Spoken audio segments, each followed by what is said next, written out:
अलग नाम से जाने जाते हैं, लेकिन हमसे जो जुड़े हुए लोग हैं वो कौन होते हैं, पहले हम इस रिश्ते को खोलते हैं, फिर उस पर चर्चा बारी बारी से होगी।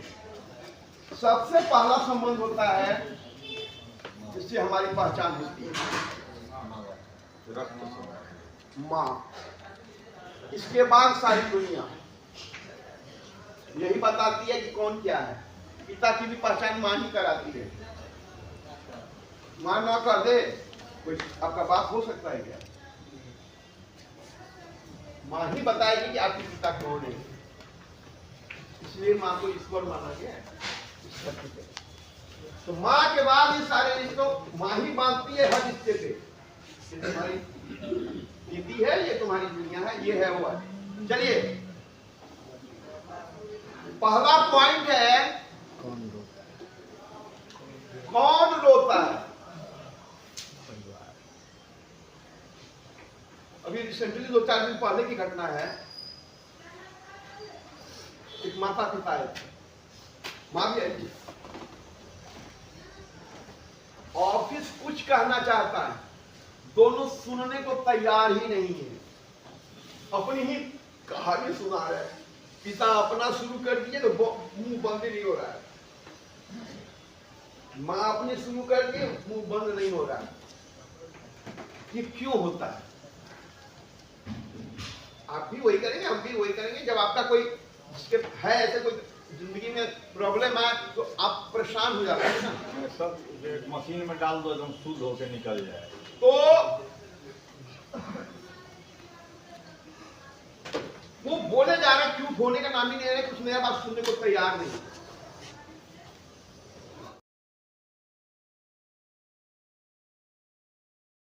का साधन है ब्रह्म से जुड़ाव। ब्रह्म एक निराकार है, अपरिवर्तनीय है और असीम सत्ता है जो कण कण में व्याप्त है। हमारा अस्तित्व और पूरे संसार का अस्तित्व ब्रह्म के साथ एकता में है। जब व्यक्ति ब्रह्म के साथ एकता में रहता है तो वो स्वयं को ओंकार में पहचानता है और उसमें समाहित हो जाता है। ब्रह्म एक होने के कारण अपरिवर्तनीय है। जहाँ केवल एक सत्ता है वहाँ विकृति या परिवर्तन के कोई आसार नहीं होते हैं। जैसे दूध को दही बनाने के लिए दही जमाने वाली कोई दूसरी सत्ता आवश्यक होती है, वैसी ही जहाँ एक ही सत्ता है वहाँ मृत्यु, विकृति या भय की कोई आशंका नहीं होती है। ओंकार की स्थिति अमरत्व और निर्भयता की अवस्था होती है।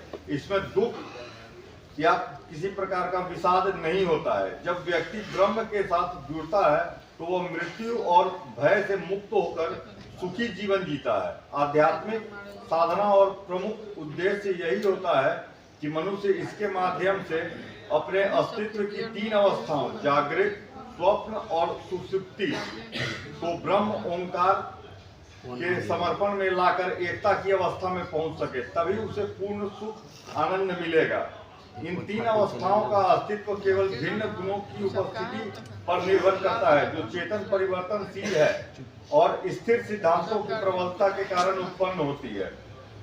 इन अवस्थाओं के माध्यम से व्यक्ति स्वयं को ब्रह्म से पृथक समझता है, लेकिन जैसे जैसे वह साधना में रमता जाता है वैसे वैसे ब्रह्म के साथ एकता का अनुभव करता है। ब्रह्मांडीय अभिव्यक्ति एक इकाई सत्ताओं के अस्तित्व को प्रभावित करती है जो संपूर्ण ब्रह्मांड से संबंधित है।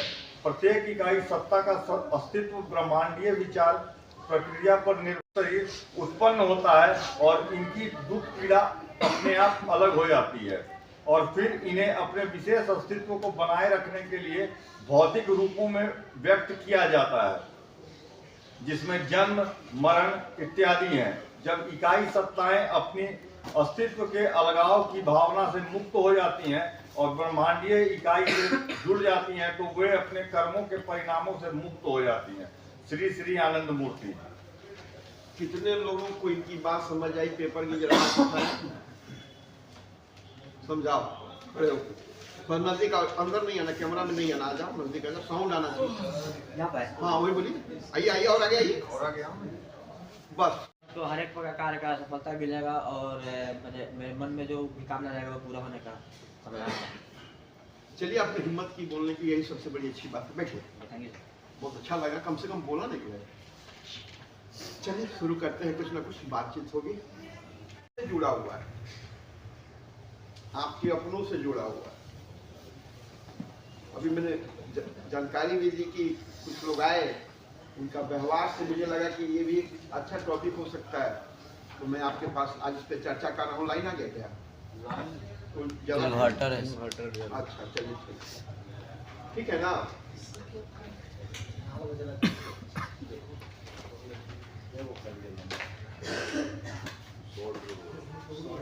छोड़ लीजिए, शांत रहिए। तो आज हम लोग बात करेंगे जिसमें, जैसे मैं आपकी बात करूंगा तो इसमें आप नहीं होंगे, आपसे जुड़े हुए लोग होंगे। जैसे वो आपसे जुड़े हैं, आप उनसे जुड़े हुए हैं। तो व्यक्तिगत किसी की बात नहीं होगी, सबकी बात होगी। पीड़ पर आज टॉपिक ही है, तो दूसरे की पीड़ा, दूसरे के दर्द के बारे में हम चर्चा करेंगे। तो दूसरे कौन होंगे? यहाँ की भीड़ कि आपके अपने? आपके अपने, जिनसे आपका रक्त संबंध है, सामाजिक जुड़ाव है, पारिवारिक जुड़ाव है, उनकी चर्चा होगी। ठीक है। मेरी कविता का शीर्षक ही है बात दूजे की। अपनी मत कहो, अपनी मत कहो, आज बात होगी दूजे की। अपनी मत कहो। अधिकांशतः दुनिया में जितने संसार के लोग हैं वो अपनी ही बात करते हैं, अपनी ही दुख सुनाते हैं। मैं भी कहूंगा तो अपना ही दुख कहूंगा, आप भी कहेंगे तो अपना ही दुख कहेंगे। दूसरे की परवाह हम लोग कहाँ करते हैं? कोई नहीं करता है। ठीक है। लेकिन मैंने इसको थोड़ा सा उल्टा किया है। अपनी मत कहो, तो आज बात होगी दूजे की। तुम्हें ना मिली सावन की बहारें, तुम्हें ना मिली सावन की। ये प्रसंग जो है बड़ा प्यारा है। हमारे अवतार पुरुष में श्री कृष्ण का भी अवतार बड़ा श्रेष्ठ माना जाता है, उन्हीं का सर्वश्रेष्ठ माना जाता है। तो श्री कृष्ण से कर्ण जो है शिकायत करता है कि माँ ने जन्म दिया, माँ का प्यार नहीं मिला। पिता कौन से मैं कभी नहीं जाना, समाज ने भी मुझे धिक्कार दिया। और वो पूरा कहानी अपना कथा दुख व्यक्त करता है जब दोनों में संवाद होता है। इस कृष्ण का क्वेश्चन था कि ठीक है, तुमको बहुत दुख मिला, तुमने दुर्योधन को क्यों चुना? चुनने का अधिकार तो मनुष्य को मिलता है कि किससे मैत्री करना है, किससे शत्रुता। उसमें ईश्वर का इंटरफेयर नहीं होता। किसी का तुम्हारे सामने जो खड़ा है उसको कितना दुख हुआ, जिसका जन्म ही जेल में हुआ। सामने बहती यमुना थी, बहने का डर था, फिर भी बाप पानी में डूब के यमुना नदी को पार करके किसी पराई स्त्री के पास माँ का दूध तक नसीब नहीं हुआ। जो जन्म से ही शत्रु के भाव में था, मतलब कंस बार बार उसको किसी न किसी को भेज के उसको मारवाता था। शत्रु उसको हमेशा मारना चाहा। वो व्यक्ति क्या अपने पक्ष को कुमारी कर दिया, कुमारी पे चलाया? अपने बारे में कहना है कि मेरा जन्म तो जेल में हुआ, पराई स्त्री ने मुझे माँ का प्यार दिया, माँ बाप से दूर, दूध तक नसीब नहीं हुआ जन्म से। क्या मैंने अपने कुमार चुने? कर्ण को जब आप कुमार्गी होंगे, गलत आचरण होगा तो आपको नष्ट होना आपका धर्म है, आप बर्बाद होंगे ही, आपको दंड मिलेगा ही मिलेगा। बात समझ नहीं आ रही है? तो दुख आपके कितने भी हो वो सही है, आपके दुख सही है, उसमें कोई शिकायत नहीं है। लेकिन बात आज उन लोगों की होगी जो आपसे जुड़े हुए हैं, उनके दुख की बात होगी। ठीक है, चलिए कब तक शुरू करते हैं। अपनी मत कहो, आज बात होगी दूजे की। तुम्हें ना मिली सावन की बहारें, आज देखना है तुम्हें, बात होगी आने वाली पतझड़ की। किस बात पे दिल टूटा? अक्सर लोगों की लोगों का दिल तो बोली पे ही टूटता है ना। किस बात पे दिल टूटा, कौन रोया, तेरे आने से तेरे जाने से। अब कुछ लोग आए थे ना फैमिली मेंबर, एक बच्चा अंदर है, तो किसका दिल टूटा, तेरे आने से तेरे जाने से, कौन रोया, आज उसकी बात होगी। चल देख, तेरे सिवा कौन अकेला रह गया है, तेरे सिवा कौन अकेला रह गया। क्लास में बसो ये, खिड़की के बाहर ये तूफान क्यों है। अक्सर हल्ला गुल्ला होता है तो आवाज किधर से आती है, तो हम लोग देखते हैं, देखो कि झगड़ा तो नहीं हुआ है, कोई कुछ बोल तो नहीं रहा।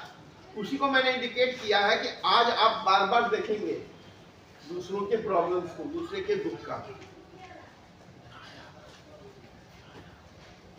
आज पहलू में जाकर बैठना, पहलू किसको बोलते हैं, हाँ बगल में बोल रहे, आज पहलू, आज आप जाएंगे जो आपके अपने हैं उनके पास बैठेंगे और पूछेंगे गलती क्या है, क्यों आप रो रहे हो, क्यों दुखी हो, क्यों आपका दिल टूटा है। आपको जानना चाहिए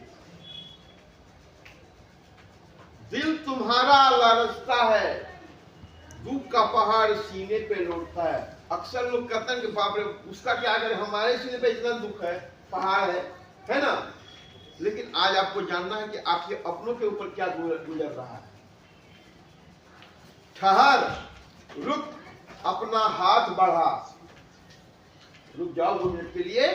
ठहर, रुक, अपना हाथ बढ़ा, थाम ले उसकी बांह, थाम ले इसकी बांह जो तेरे अपने हैं, थाम ले उसकी बांह, तेरे बिना वो तन्हा रह गया है। आप यहाँ मजे पिकनिक मनाने आए हैं, जरा 1 मिनट मुड़ के तो देखिए आपके घर वालों का क्या हाल है।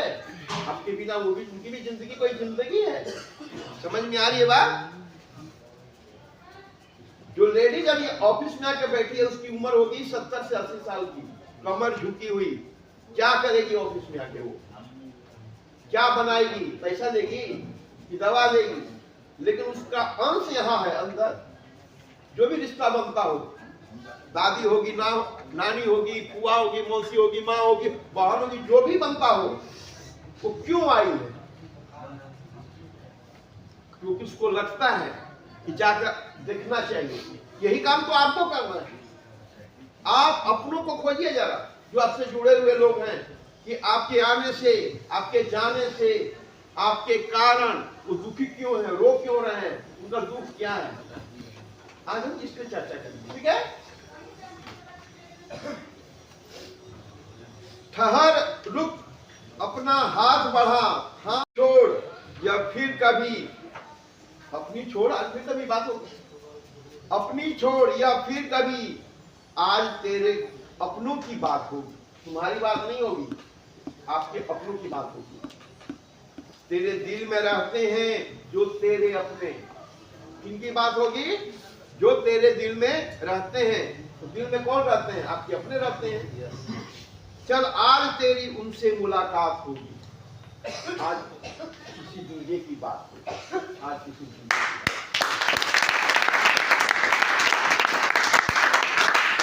एक अलग नाम से जाने जाते हैं, लेकिन हमसे जो जुड़े हुए लोग हैं वो कौन होते हैं। पहले हम इस रिश्ते को खोलते हैं, फिर उस पर चर्चा बारी बारी से होगी। सबसे पहला संबंध होता है जिससे हमारी पहचान होती है, माँ। इसके बाद सारी दुनिया यही बताती है कि कौन क्या है। पिता की भी पहचान माँ ही कराती है। माँ ना कर दे, कोई आपका बाप हो सकता है क्या? माँ ही बताएगी कि आपके पिता कौन है। इसलिए माँ को ईश्वर माना गया है। तो माँ के बाद ये सारे रिश्तों माँ ही बांधती है हर रिश्ते पे। ये तुम्हारी दीदी है, ये तुम्हारी दुनिया है, ये है वो है। चलिए, पहला पॉइंट है कौन रोता है। अभी रिसेंटली 2-4 दिन पहले की घटना है। माता पिता है, माँ भी आई। ऑफिस कुछ कहना चाहता है, दोनों सुनने को तैयार ही नहीं है, अपनी ही कहानी सुना रहे हैं। पिता अपना शुरू कर दिए तो मुंह बंद ही नहीं हो रहा है, माँ अपनी शुरू कर दिए मुंह बंद नहीं हो रहा है। ये क्यों होता है? आप भी वही करेंगे, हम भी वही करेंगे। जब आपका कोई जिसके है ऐसे कोई जिंदगी में प्रॉब्लम आए तो आप परेशान हो जाते हैं ना। सब एक मशीन में डाल दो, एकदम शुद्ध होकर निकल जाए। तो वो बोले जा रहे, क्यों होने का नाम ही नहीं रहे, कुछ नया बात सुनने को तैयार नहीं। जिंदगी में तब आप कुछ पाते हैं जब आप अपनी भी कहें, सामने वाले की भी सुनने की कोशिश करें, समझने की कोशिश करें। तो ये फैक्टर दोनों तरफ है, सिर्फ आप पे लागू नहीं होता है, संसार पे लागू होता है। जो आपके घर में लोग हैं उन पे भी ये बात लागू होती है, आप पे भी लागू होती है, मुझ पे भी। संसार का नियम है कि जब हम चाहते हैं कि हमारी कोई बात सुने तो पहला नियम है हम सुनना शुरू करें दूसरों की। तो जब हम दूसरों के दर्द को समझेंगे तो उसको भी किसी न किसी से समझ में आएगा ना कि आपको क्या, मुझे क्या प्रॉब्लम है। ठीक है? आप कौन रोता है? आपने कभी सोचा है कि आपकी माँ क्यों रोती है? ये कौन सोचेगा? प्रियारंजन जी मुर्गा बन जाइएगा 2 मिनट में, क्लास को अपनी जगह नहीं है आपको रूम में बात करने का। ठीक है? सोमवार का दिन भी है। कौन अरे कम से कम नहीं मिलता तो कम से कम नाम लेके तो खुश हो जाइए। ठीक है? कौन रोता? माँ रोती है आपकी। क्यों रोती है? और रोने से उनको क्या मिल जाता है? यहाँ कितने सारे बच्चे हैं जिनके पेरेंट्स घर में खाना खाते समय रोते हैं। याद आती है ना आपकी बच्चों की? वो रहता है, वो नहीं है, 2 को खाया वो भी नहीं खाया, सुबह का बना 4 बार खा रहा है वो भी खत्म नहीं हो रहा, और भी कुत्ता को फेंका रहा है। और ये मेरी कल्पना नहीं है, कई पेशेंट के पेरेंट्स से मिला हुआ फीडबैक है कि बच्चे के यहाँ रहने से, रिहेब में रहने के कारण बच्चे से ज्यादा लगाव है। कुछ भी बनाने जा रहे हैं तो उसके पसंद याद आ गए, उसको ये पसंद था, उसको ये पसंद था, मम्मी ये लाओ, मम्मी वो। मैं बात कर रहा हूँ कि मम्मी क्यों रोती है, आपका धर्म क्या है? कुछ भी हो, लेकिन अगर आपके दिल में मजबूती है कि मेरे कारण से मां नहीं रोएगी, दुख आंसू नहीं होना चाहिए। अपनी जगत पा लिया, ईश्वर पा लिया, ये कोशिश आपको करनी होगी। मैं यहां सबको बोलता हूं, आप अपनी शिकायत, अपने दुख अपनी जगह पे सही हो सकते हैं, 100% सही हो सकते हैं, लेकिन अगर आपकी मां रोती है उसको चुप कराने की जिम्मेदारी दुनिया की नहीं है, आपकी है। आप अपनी बुद्धि से, अपनी बोली से, अपने आचरण से उसको सुख देंगे ना। तो अब क्या करेंगे? मैंने अभी कविता में बोला है पहलू, जो भी आपके अपने यहां से जाने के बाद, चाहे उनके प्रति आपके मन में कितनी भी दुख हो, सुख हो, कुछ भी हो, लेकिन आपका धर्म है यहां से जाने के बाद उनके साथ बैठकर बात करना। बात करेंगे तो बात चलेगी, कुछ आप कहेंगे, कुछ उधर से सुनने को मिलेगा, मन हल्का होगा सामने वाले का, अपने बच्चे को पाकर मन खुश होगा। शिकायत तब तक है जब तक सांस है, चाहे आपका शिकायत हो चाहे सामने वाले का शिकायत हो, जिंदा रहेंगे तब तक शिकायत है। सांस छूटी, बात खत्म हो गई। ये सारा अध्यात्म, भौतिक, संसार, सृष्टि ये तब तक है जब तक हमारी सांस चल रही है। तभी हम बात करते हैं अच्छा बुरा, नैतिक अनैतिक, सुख दुख, भूख छाव, कुछ भी, क्योंकि हम महसूस करते हैं, प्राण ही महसूस करता है कि ठंड लग रही है तो हम कपड़ा पहन रहे हैं, मफलर लपेटे हुए हैं। यही महसूस करते हैं कि गर्मी है तो कपड़ा उतारेंगे ना। तो प्राण है, सांस है, तभी तक जुड़े हुए आपके माँ बाप, आपके भाई बहन, आपके बच्चे, आपकी पत्नी, आपके मित्र, जिनसे भी आपका संसार का निर्माण हुआ है, आपका धर्म है कि आप जब यहां से जाएं, आप उनके पास बैठने की आदत डालें। माँ का होना बहुत जरूरी है। शिकायत तो अपनी जगह पे है, माँ रहेगी तभी ना आपकी शिकायत भी सुनने वाला कोई होगा। आप हैं तभी तो वो रो रही है। बेटा को जन्म देने के बाद बेटा के सुख की कामना हर माँ के मन में होती है। बेटा यहाँ है, माँ किसके लिए खाना बनाए, माँ किसकी सेवा करे। माँ के आंखों के सामने बेटा नजर नहीं आ रहा, माँ रोएगी ना। तो जितने दिन आप यहाँ हैं, आपके घर वाले रो रहे हैं, दुख में हैं। आपके आने से, आपके जाने से उनको सुख भी मिल रहा है और दुख भी मिल रहा है। आपको कुछ नहीं करना है, जब भी मौका मिले 5 मिनट के लिए भी उनके पास बैठ जाना है। उनको और क्या चाहिए? आप देखेंगे कि आप बहुत हद तक उनको खुश कर देंगे। उनका मन का संताप खत्म हो जाएगा, मन का बोझ हल्का हो जाएगा। इतना करेंगे? आवाज आ रही है? जोर से बोलिए। अब आपको समझ में आएगा रिश्ता कोई भी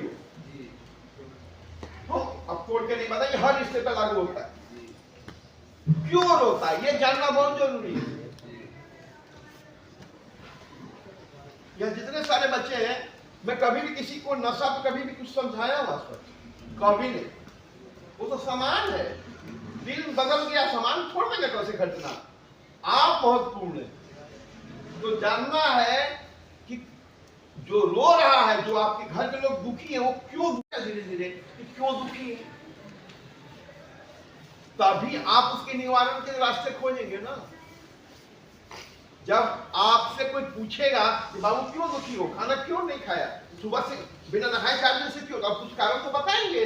बुखार है, साबुन नहीं है, ये नहीं है, वो नहीं है, कथा कहानी जो भी हो।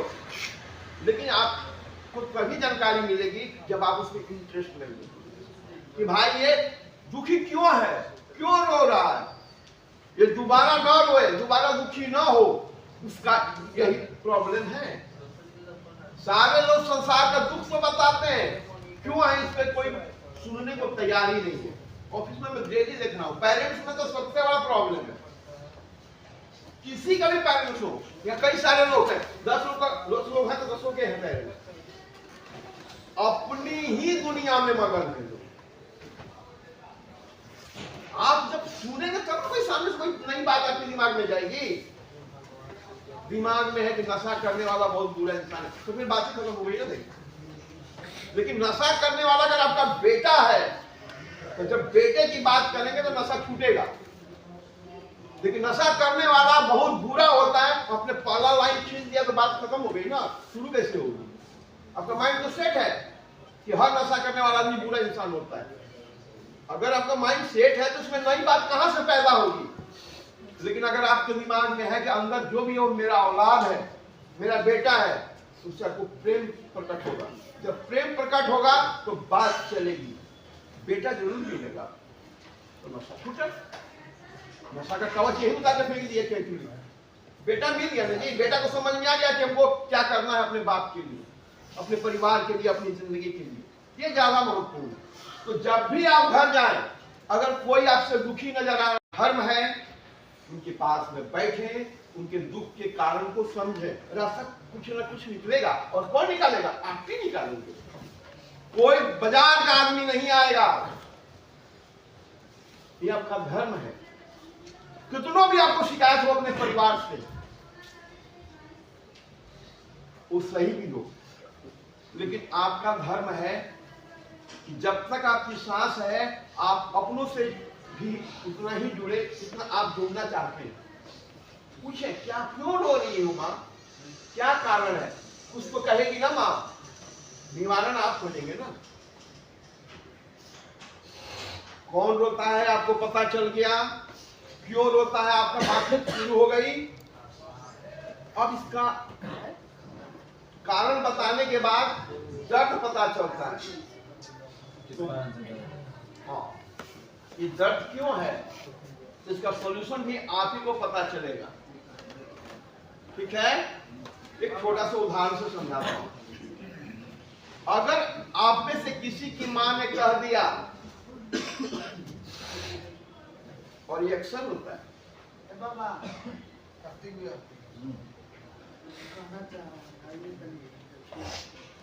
अगर किसी की माँ ने कह दिया, अब इसकी शादी हुई थी, अगर उधर किसी स्त्री की बात चर्चा हो रही है, अक्सर घर की लेडीज यही सब कहानी सुनाती है। मेरे बाल आई थी उस डोली में और उसका पोता का शादी हो गया। आप ध्यान से समझिए, गांव का सबसे बड़ा प्रॉब्लम शहरों में दिया गया है। क्या कह रही है आपकी माँ? दुख का कारण समझिए। उदाहरण से मैं समझा रहा हूँ, दुख के कई कारण होंगे।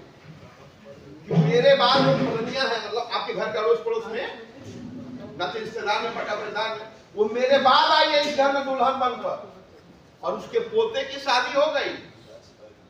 अब तुमने अब तक शादी नहीं किया, इसका कई घटना पता चला। दुख का कारण, आपका शादी नहीं हुआ तो आपका बेटा का शादी कैसे होगा? उसका दुख है ना। निवारण कौन करेगा? दुनिया करेगी कि आप करेंगे? तो आपका पहला धर्म है कि मां को सुख दें उसके मरने से पहले। तो किसी दिन आप भी कहेंगे मां मैं भी शादी करूंगा, जैसा भी भाग्य में होगा। आपका पहला है कि मां को इस सुख को दिलाना। वो कब दिलाएंगे, कैसे दिलाएंगे, मैं आप पे छोड़ता हूं। लेकिन आपको पता तो चला कि पेन क्या है, दर्द क्या है। ये तभी होगा जब आप अपनों के पास बैठेंगे, उनके दुख को सुनेंगे, दुख के कारण को जानेंगे, तभी निवारण होगा। आपके पापा, आप घर में हैं, सुबह से शाम हो गई, आपके पापा आपसे बात ही नहीं कर रहे, एक साल से नहीं कई साल से। कैसा अभागा बेटा है जी आप? ठीक है, आपकी शिकायत है, जिंदा है तो शिकायत होगी, इंसान है तो हर चीज पूरा कहाँ होगा। बाप है ना, बाप को तो कम से आजा बेटा सब में खाना खाते हैं, इतना तो होना चाहिए। एक ही छत के नीचे है, कई साल से बातचीत नहीं हो रही है। दुर्भाग्य है, बाप का क्षमता हमारी अलग कम होती है, क्योंकि उससे धन से आता है। उसी तरह से अगर आप एक ही छत के नीचे अपने परिवार के साथ रह रहे हैं, कब पापा खाए, कब सोए, कहाँ गए, सालों से अपने बाप से नहीं बात कर रहे हैं, धिक्कार है। कुछ नहीं करना है, सॉरी बोलिए ना पापा, ठीक है ना पापा, आपके हिसाब से मेरा लाइफ नहीं हो रहा है, लेकिन बेटे के रूप में तो अच्छा रहेंगे ना हम लोग कम से कम। आपका बेटा, आप अपने बेटे से दुनिया के बच्चों से कंपेयरिंग करते हैं, अपने दोस्तों के, फलाना ऐसा होता है ना, फलाना ऐसा कर लिया वैसा किया, तो वो शिकायत अपनी जगह पे अपनी ठीक है। लेकिन आज अभी मैं चाय बना के लाया हूं, मेरे साथ बैठ के पी। बाप बेटा जिंदा रहना चाहिए, खुश रहना चाहिए, इस शिकायत तो आगे पीछे चलता रहेगा ना। बाप एक छत के नीचे रिश्ता अच्छा होना चाहिए, तो निवारण है। जिंदगी में कुछ नहीं मिला, लेकिन पता चला बाप को दर्द हुआ तो बेटा रोया, बेटे को दर्द हुआ तो बाप रोया। ये तो होना चाहिए, तभी तक परिवार संसार है, और ये बात हर रिश्ते में होना चाहिए। आपको पॉकेट में पैसा नहीं है, घर में है, क्या वो भगवान है कि उनको सपना आया होगा? आपको कहना पड़ेगा, और ये तभी होगा जब ये हक आप उनको देंगे कि वो भी कभी कुछ कहें आपसे। दोनों तरफ होता है ना, कोई भी प्रॉब्लम है तुरंत मां के कह देती है, सुनो अब हाँ नमक खत्म हो गया है। बाजार में तो आप चलते हैं ना, घर के मर्द आप ही ना है, चाहे आपके पिताजी चाहे आप, मालूम नहीं कितनी ले जाएगी, 1000 रुपया का नमक वो कहाँ से लाएगी? घर के गार्जियन ला के देते हैं, चाहे उसका बर्थडे हो, चाहे जब भी आपको पैसा हो। वो एक बात पीछे की नहीं है, बात बेटे की। किसी दिन मैं अक्सर अपने घर में भी देखता हूँ, बच्चा छोटा है, आगे चर्चा करेगा, मम्मी आज जानती हो आज ब्रेड लाया था मेरा दोस्त, आज ये लाया था, आज वो लाया था। हम लोग भी कुछ अगर बनता है तो हम लोग पास उसको बढ़ा के देते हैं कि वो भी शेयर करेगा। जब आप किसी के खाते हैं तो आपको भी खिलाना चाहिए। ये संस्कार है। ये क्यों होता है कि माँ को कहने में झिझक नहीं है, बेटे को कहने में भी झिझक नहीं है। पुराना पर होना ना होना तो आमदनी का स्रोत है, लेकिन रिश्ते का जो समझ है, रिश्ते की जो समझ है आपस में सही होनी चाहिए। समझ में आ रही बात? अक्सर यहाँ जितने सारे लोग बैठे हुए हैं, जरा ध्यान होकर सुनिए, जरा अपने दिल पे हाथ रख के बोलिए, क्या आप अपने रिश्ते में ईमानदार हैं? जवाब नहीं में आएगा। एक तो अपवाद तो हर जगह होता है। न पिता आपसे खुल के अपनी बात कहते हैं, न आप उनसे कोई बात करते हैं। न माँ अपने मन की बात आपसे शेयर करती है, न आप खुल के कह पाते हैं। न बीवी की बात आप सुनते हैं, न बीवी आपकी बात सुनती है। न भाई आपके मन की बात जानता है, न आप उसके मन की बात जानते हैं। प्रॉब्लम सॉल्व कैसे होगा? जिंदगी में सुख कैसे आएगा? दवा और दुआ।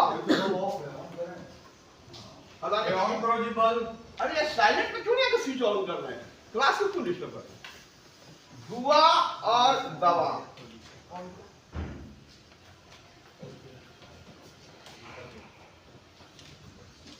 दुआ और दवा। एक आदमी ऑन कर दो, हंगामा मत करो। ध्यान से सुनिए, मैं फीडबैक लेने वाला हूं, पूरे मूड में हूं, सबसे लूंगा लोगों में।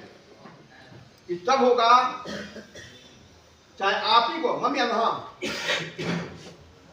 बाजार जाने को खाली है पॉकेट, किसने कितना दिया महत्वपूर्ण नहीं है, महत्वपूर्ण है कि दिया, जिसका बात जिसको समझ में आया। कहने में आपको झिझक नहीं हुआ ना? क्या कोई भी रिश्ता हो, भाई को खुल के बाबू तो बोलते हैं, क्या उसको कभी कोई काम पड़ा, भैया पैसा है क्या? दोनों तरफ ही आग होनी चाहिए। कभी आपका घर है, आपको कोई भी दुख है, आप कह ही नहीं पा रहे हैं, कैसे बेटे हैं, कैसा भाई है, कैसे पत्नी है, आप कैसा बाप है, कि घर के लोगों को पता ही नहीं कि आपको प्रॉब्लम क्या है। कभी आपको दुख हटेगा? घर के लोगों को प्रॉब्लम है, पापा को दांत में दर्द है, दांत कुछ खा नहीं रहे हैं, दांत में जब, अब बेटा वही मस्ती कर रहा है, टीवी बैठ के देख रहा है। बाप उनको गिरा तो लोग टैबलेट लिया तो ये लगाव कभी होगा ना जब बाप बेटे का रिश्ता सही होगा। पत्नी है, माँ का फोन आ गया, अरे आओ नहीं कुछ के घूमने के लिए, उपति से कहीं नहीं पा रही है, डर रही है, कि कैसा रिश्ता है? बच्चे हैं, उनको बाजार में कुछ, आजकल तो बड़ा नया ट्रेंड चला है कि अगर आपका बेटा पढ़ने जा रहा है, मैं खुद महसूस करता हूं इस चीज को, तो कई दोस्त मिलकर आपस में टिफिन एक साथ शेयर करते हैं। तो बच्चा घर में आके आपको बताता है, कल मेरा ये दोस्त ये लाया था, खुश होना चाहिए आपको टेंशन नहीं होना चाहिए। आपका बेटा जागरूक है खाने के मामले में, कोई दोस्त कुछ लाया, कोई दोस्त कुछ लाया। किसी दिन आप 300 दिन पिज्जा नहीं मंगा सकते हैं, अफोर्ड नहीं कर सकते हैं, लेकिन एक दिन आप जरूर मंगा सकते हैं, और वो दिन आपके बच्चे की जिंदगी का सबसे अच्छा दिन होगा। उसको याद रहेगा पापा ने कभी पिज्जा खिलाया। एक दूसरे से बात करना। अरे यार, दवा दवा मेडिसिन क्या होता है? करने वाला दवा जरिया होता है। सर दर्द उसकी दवा, पेट दर्द उसकी दवा। तेरे से ये बाजार की चीज है। दुआ ये बाजार में नहीं मिलता है, ये अपनों से मिलता है, और ये दोनों काम की चीज है। अगर आपके नाम से लेकर किसी के भी दिल में करुणा प्रेम भाव जागा, और आपके लिए अगर उसने अच्छी बातें कह दी, आप विश्वास नहीं कीजिएगा, दवा से पहले ये असर करता है, दवा से पहले दुआ काम करती है। एकदम ईश्वर सुनते हैं। अगर सच्चे दिल से दुआ मिलती है, आप किसी कुत्ते को बिस्कुट खिलाइए, भूखा है वो तो बोल नहीं सकता अपनी बात, लेकिन उसका रोम रोम तृप्त हो गया, भूख मिट गई, अब विश्वास कीजिए आपका कल्याण होगा, ईश्वर के आशीर्वाद आपको मिलना ही मिलेगा। मैंने एक छोटा सा उदाहरण दिया, तो निवारण समझ में आ गया। आप यहां से जाएं, और ये बहुत सारे लोग ऐसे हैं जो कई तरह का नशा करते हैं, लेकिन प्रॉब्लम वहां है कि पिता आपकी बात नहीं सुनते हैं, बेटा भी पापा की बात नहीं सुनता है, भाई भाई की बात को नहीं सुनता है। तो सुनेगा नहीं, कहेगा नहीं, तो दुख का निवारण क्या होगा? दुख पता नहीं चलेगा निवारण। ना आप सुन रहे हैं ना सामने वाला सुन रहे हैं, दोनों जरूरी। दुख तो है, लेकिन इसका निवारण तभी तक है जब तक हमारी सांस है। तो जब सांस है तो जो रिश्ते हैं वो आपके अपने होने चाहिए। नेता लोगों देखने बड़ा मजेदार है। मैं लोकसभा और राज्यसभा का सीन याद कीजिए, हम लोग आपको टीवी में लाइव दिखा देता है, काटते हैं अपनी बुद्धि से, अपनी बात के कौशल से। जरा कैंटीन में जाके देखिए, जिसका लाइव शो नहीं होता पब्लिक के सामने, एक किसी की प्लेट में शेयर कर। जिंदगी यही, विचार मिले या ना मिले, दिल मिलना चाहिए, दिल मिलना चाहिए। अगर आप बेटे हैं तो बैठ के खाना खाएंगे ना, अगर आप बाप हैं तो बेटे के साथ बैठ के खाएंगे ना। हर रिश्ते में मैं चाहता हूं कि आज क्लास के बाद आप मन में चिंतन करें। आपकी शिकायत, आपका दुख अपनी जगह पे अस्थायी है, उसका एक सॉल्यूशन होना चाहिए। लेकिन सबसे बड़ी चीज है, आपको अपना बाप को नहीं खोना है, और उनका भी धर्म है कि वो अपने बेटे को ना खोए। उसका एक ही तरीका है, कितना भी अंदर में विचार मिले या ना मिले, बाप बेटे का दिल जरूर मिलना चाहिए, एक दूसरे का दुख को मिटाना चाहिए। बाप को सर्दी लग रही है, दवा का काम है बेटे का, सिर दबाएगा, देह दबाएगा, गरम गरम चाय बना के देगा, ये बेटा करेगा ना। विचार मिले या ना मिले, बेटा तो मिल रहा है ना, यही जिंदगी काफी है। बेटा मिल गया पूरा सब कुछ मिल गया, बाप मिल गया, ये कौन करेगा? आप करेंगे, और आपको यही करना चाहिए। तो अंतिम रूप से मैं यही कहना चाहता हूं कि आपके दुख कितने भी हो, पहाड़ की तरह, मैंने कभी भी सुना था, लेकिन आज यहां से जाने के बाद आपके जो भी रिश्ते हैं, चाहे बाप के हो, माँ के हो, भाई के हो, बीवी के हो, बहन के हो, कुछ भी रिश्ता बनता हो, उसके पहलू में उसके पास जाकर आप बैठें, बात करें। कुछ भी ना होंगे तो रिश्ते कम से कम जिंदा रहना चाहिए, अच्छा रहना चाहिए। ठीक है? Best of luck.